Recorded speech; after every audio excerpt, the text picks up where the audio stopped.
Hello students, you are welcome in Navange classes. Today we are studying theorem of 30 degree, 60 degree and 90 degree triangles. If the acute angles of a right angle triangles are 30 degree and 60 degree, then the side opposite to 30 degree angle is half of the hypotenuse, and the side opposite to 60 degree angle is under root 3 upon 2 times of hypotenuse. तो student यहाँ हमें दो बातें अच्छी तरह से ध्यान में रखनी है। सबसे पहले ये कि अगर एक राइट एंगल ट्रायंगल है और उसमें 30 डिग्री का कोई एंगल है तो उसके अपोजिट वाली साइड ये हमेशा हाइपोटेनियस के हाफ होगी। अगर हाइपोटेनियस आपका 10 है तो 30 डिग्री के अपोजिट वाली साइड ये 5 हो जाएगी, और अगर 30 डिग्री के अपोजिट वाली साइड मान लो 7 है तो आपका हाइपोटेनियस 14 हो जाएगा। ओके स्टूडेंट, तो 30 डिग्री के अपोजिट वाली साइड कैसे रहेंगी? हाइपोटेनियस के ऑलवेज हाफ होती है। और दूसरी एक इम्पोर्टेंट बात यह है कि 60 डिग्री की जो अपोजिट साइड होती है, ये 60 डिग्री की अपोजिट साइड हमेशा under root 3 upon 2 times hypotenuse के होती है। ओके स्टूडेंट, चलो तो अभी इस थ्योरम को हम अच्छे से समझ लेते हैं। In triangle ABC, angle A 30 degree, angle B 90 degree and angle C 60 degree. AC is our hypotenuse. अभी 30 डिग्री के अपोजिट वाली साइड क्या है? BC। 30 के एकदम सामने देखिए आपको BC नजर आएगा। Okay, so side BC is the opposite side of 30 degree angle. तो 30 डिग्री के अपोजिट वाली साइड BC है, इसलिए हम यहाँ पे सबसे पहले BC का नाम लिखेंगे। BC देन इज इक्वल का साइन, फिर 1/2, क्योंकि 30 डिग्री के अपोजिट वाली साइड कैसे होती है? हाफ होती है, इसलिए 1/2 इंटू, और किसके हाफ होती है? हाइपोटेनियस के। और हमारा हाइपोटेनियस कौन सा है? AC, इसलिए हमने यहाँ पे AC लिखा। तो स्टूडेंट ये ध्यान में रखना है, और जो साइड हम ले रहे हैं, चाहे 30 डिग्री के अपोजिट वाली साइड ले या 60 डिग्री के अपोजिट वाली साइड ले, पहले उस साइड का नाम लिखना है। फिर हमने 30 डिग्री के अपोजिट वाली साइड का नाम लिखा, फिर इक्वल का साइन दिया, फिर 1/2 और into, then name of hypotenuse. Okay student, चलिए अभी आगे। सी एंगल का मेजर 60 डिग्री है, तो 60 डिग्री के अपोजिट वाली साइड कौन सी हो गई? AB। ठीक है ना, ट्रायंगल का नाम हमारा था ABC। अगर हम C पॉइंट को हटा दें तो क्या बचेगा? AB। तो इससे हमको समझ में आ जाएगा कि 60 डिग्री के अपोजिट में साइड जो है उसका नाम है AB। Side AB is the opposite side of 60 degree angle. अभी 60 डिग्री के अपोजिट वाली साइड का नाम AB है, इसलिए हम यहाँ पर AB का नाम पहले लिखेंगे, फिर इक्वल का साइन देंगे। तो 60 डिग्री के अपोजिट वाली साइड को लिख लिया हमने। ये कैसे होती है? Under root 3 upon 2 times the hypotenuse. तो स्टूडेंट यहाँ पर अभी हम अंडर रूट 3 अपॉन 2 लिखेंगे इनटू, और हाइपोटेनियस, तो हाइपोटेनियस हमारा AC है, इसलिए इनटू AC आ गया। तो स्टूडेंट 30 डिग्री के अपोजिट वाली साइड लिखते समय हम 1/2 इंटू हाइपोटेनियस लिखते हैं, और 60 डिग्री के अपोजिट वाली साइड लेते समय हम अंडर रूट 3/2 इंटू हाइपोटेनियस लिखते हैं।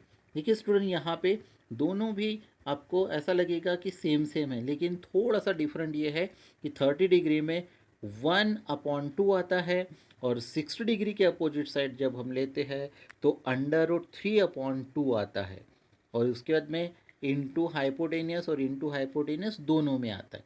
तो स्टूडेंट डोंट बी कंफ्यूज, इसे अच्छी तरह से आपको समझना है। ओके स्टूडेंट, चलिए तो अभी स्टूडेंट इससे रिलेटेड हम एक क्वेश्चन भी देख लेते हैं।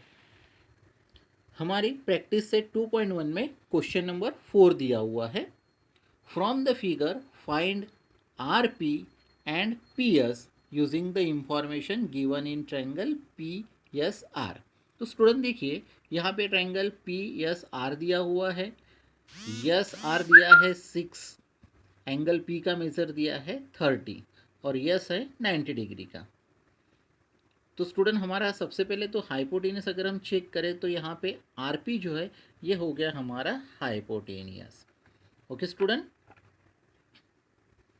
सॉल्यूशन पे देखते हैं अभी सॉल्यूशन कैसे है। In triangle P S R, अभी इस पी एस आर में क्या है, एंगल यस 90 डिग्री और एंगल पी 30 डिग्री। तो स्टूडेंट अभी रिमेनिंग एंगल कौन सा बच गया है, आर, तो आर का मेजर हो जाएगा फिर 60 degree. So angle R is equal 60 degree, remaining angle of a triangle.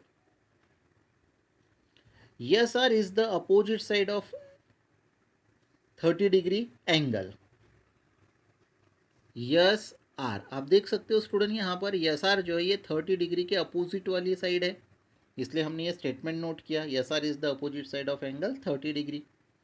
अभी 30 डिग्री वाली जो साइड है उसका नाम हमको सबसे पहले लिखना है, तो हमने यस आर लिखा, फिर इज इक्वल का साइन। और 30 डिग्री के अपोजिट वाली साइड कैसे होती है, हमने थ्योरम जस्ट पढ़ा था, कैसे होती है, हाफ ऑफ द हाइपोटेनियस। तो अभी हम हाफ लिखेंगे, हाफ मीन्स 1/2 इंटू हाइपोटेनियस, और हाइपोटेनियस का नाम हमारा क्या है, आर पी। सो आर पी। अभी एस आर हमें इस क्वेश्चन में दिया हुआ है 6, तो हम यहाँ पे एस आर की जगह 6 की वैल्यू पुट कर रहे हैं। कभी कभी स्टूडेंट हमको हाइपोटेनियस की वैल्यू दी जाती है, तो फिर हम हाइपोटेनियस की जगह पर उसकी वैल्यू को पुट करेंगे। Now 1/2 into R P. अभी स्टूडेंट यहाँ पे देखिए 2 जो है ये डिवाइड के फॉर्म में है, इसलिए हम इस 2 को 6 की तरफ ट्रांसफ़र करेंगे तो ये मल्टीप्लाई में चला गया। सो 6 into 2 is equal R P, and 6 into 2 that is the 12। So student R P is equal 12 units. तो अभी हमने यहाँ पे आर पी की वैल्यू फाइंड कर ली। सो आर पी हमें अभी मिल गया। अभी हमें फाइंड करना है पी एस। स्टूडेंट देखिए अभी इस फिगर में पी एस ये जो है यहाँ पे अभी हमने फाइंड किया था, आर का मेजर जो है ये हमने 60 डिग्री निकाला, तो यस पी ये 60 डिग्री के अपोजिट साइड हो गई है ना, यस। तो अभी 60 डिग्री की अपोजिट साइड कैसे होती है हमको पता है, ये होती है √3/2 टाइम्स ऑफ द हाइपोटेनियस। चलिए स्टूडेंट अभी हम यस पी को फाइंड करते हैं। Yes P is the opposite side of angle 60 degree या 60 degree angle. So yes P is equal √3/2 into hypotenuse, और हाइपोटेनियस क्या था हमारा, आर पी। अभी आर पी की वैल्यू हमने जस्ट फाइंड की थी, कितनी थी, 12। नाउ हियर 2 से इस 12 को अभी हम डिवाइड करेंगे, सो 2 6 जा 12, इसलिए स्टूडेंट यहाँ पर अभी हमें 6 मिलेगा, और √3 इंटू 6 करना है, तो यहाँ पे √3 और 6 का ऐसे डायरेक्टली मल्टीप्लाई नहीं होगा, इसीलिए इसे हम 6 √3 यूनिट्स इस तरह से पी एस का आंसर लिख सकते हैं। और अभी हमने पी एस को किस तरह से फाइंड किया, so by theorem of 30 60 and 90 degree, इस थ्योरम का यूज़ करके हमने दोनों साइड की लेंथ को फाइंड कर लिया। आई होप स्टूडेंट आपको ये 30 60 90 डिग्री वाला थ्योरम समझ में आ गया होगा। स्टूडेंट इस सिलेबस में हमें सिर्फ इस थ्योरम का यूज़ कैसे करना है और इसका यूज़ करके आंसर्स कैसे निकालने हैं यही दिया हुआ था, इसलिए हमने इस थ्योरम को पूरा डिटेल में प्रूव नहीं किया। तो स्टूडेंट मिलते हैं हम नए वीडियो में नए प्रॉब्लम के साथ। Till then thank you students.